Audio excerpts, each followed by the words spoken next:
뉴스데스크가 어떠한 문제가 있었는지에 대해서 심의 요청을 하려고 합니다. 민원 제기를 공식적으로 하려고 합니다.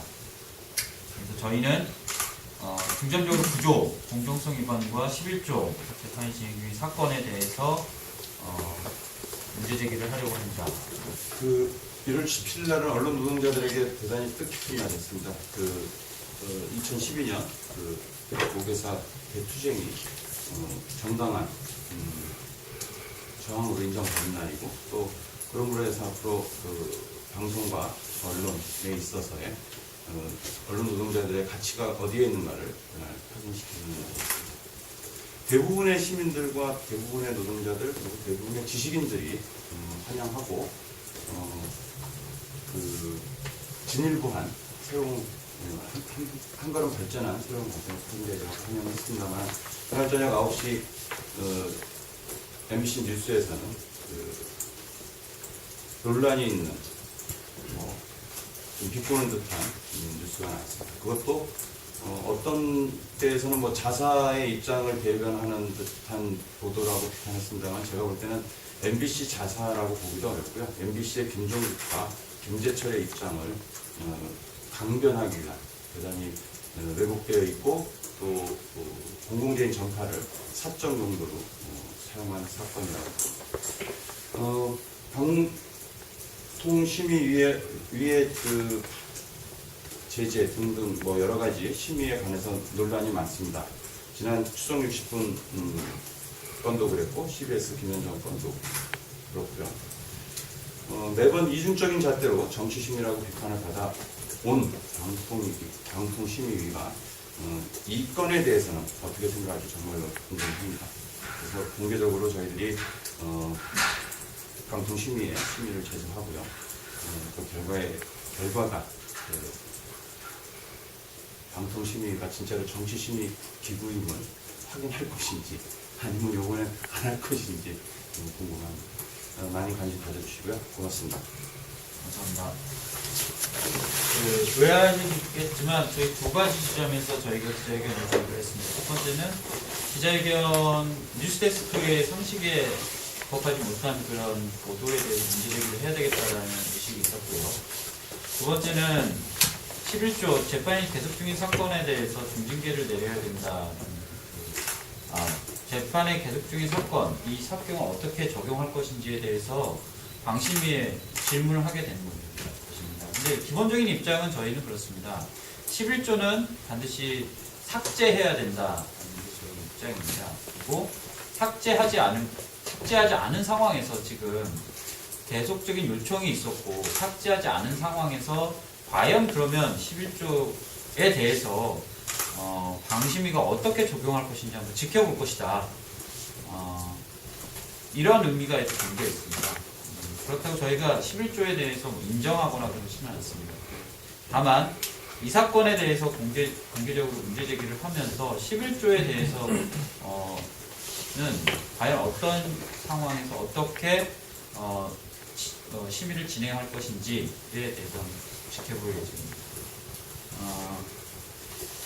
기자회견문 낭독을 언론개혁팀인데 최승원 팀장님께 부탁드리겠습니다. 네, 기자회견문 발표하겠습니다. 심의 규정을 총체적으로 위반한 뉴스데스크를 엄중 징계하라. 지난 1월 17일은 결코 잊을 수 없는 날이었다. 서울 남부지법은 전국 언론노동자 MBC 본부 정명할 본부장 등 43명이 MBC를 상대로 낸 소송에서 해고와 징계 처분은 모두 무효라고 판결했다. 재판부는 판결문에서 방송사 등 언론 매체는 민주적 기본 질서의 유지에 필수적인 표현의 자유 및 국민의 알 권리 보장, 올바른 여론 형성을 위해 방송의 공정성을 유지할 의무가 있다면서, 방송사에 있어서 공정방송은 노사 양측에 요구되는 의무인과 동시에 근로관계의 기초를 형성하는 근로조건에 해당한다고 밝혔다. 2012년 파업의 정당성이 합법적으로 인정받은 역사적인 순간이었다. 그러나 기쁨도 잠시. 같은 날 저녁 MBC 뉴스데스크는 상식의 회복에 기뻐했던 언론인들과 많은 국민들을 향해 차마 믿고 싶지 않은 악의의 참 보도를 내보내고 말았다. 이날 뉴스데스크는 언론사 파업, 공정성 내걸며 합법, 논란 부른 판결이라는 제목의 보도에서 대선을 앞두고 야당의 지지를 받으면서 노조 측은 당시 파업이 공정성 확보를 위한 것이라고 주장했다. 노동부는 여러 차례 국회 답변에서 MBC 파업은 쟁의행위가 아닌 불법 파업이라고 규정지었다. 언론노조 MBC 본부는 노동자의 정치 세력화를 지향하는 민주노총에 소속돼 있다고 하는 등 사실 왜곡을 서슴지 않으며 사법부의 판결을 일방적이고 편파적으로 폄훼하고 나선 것이다. 사측의 입장만 일방적으로 반영한 점에서 방송심의규정 제7조 방송의 공적 책임 위반, 악의적인 왜곡과 균형을 상실한 점에서 방송심의규정 제9조 공정성 위반, 객관적 근거도 없이 진실을 왜곡함으로써 방송심의규정 제14조 객관성 위반 등 뉴스데스크가 위반하고 있는 심의규정은 일일이 열거하기도 힘들 지경이다. 특히 지난번 KBS의 추정 60분 서울시 간첩사건 무죄 판결의 전말편에 대해 방송심의규정 제11조 재판이 계속 중인 사건을 적용해 중징계를 내린 것처럼 이번 뉴스데스크에 대해서도 과연 같은 규정을 적용하는지 지켜볼 것이다. 오늘 이 자리에 모인 우리 언론 현업인들과 시민사회단체들은 공영방송 MBC를 이토록 처참하게 망가뜨리고 있는 몰상식한 무리들의 반언론적 행태에 대해 강력히 비판한다. 그리고 방심위원들에게 촉구한다. 방송심의규정을 총체적으로 위반하고 있는 뉴스데스크를 엄중 징계하라. 방심위원 당신들이 정가의 보도처럼 휘두르며 숱한 프로그램을 중징계한 이유가 되었던 공정성과 재판이 계속 중인 사건 조항을 모두 정면으로 위반한 사례가 여기 있지 않은가.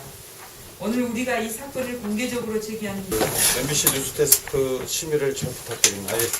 접수해서 처리하도록 하겠습니다. 네, 신속하게 처리해 주시고요. 이번에는 이제 같은 잣대를 사용하시기 바랍니다. 예, 알겠습니다. 뒤에 기자회견이고요. 네, 감사합니다. 감사합니다.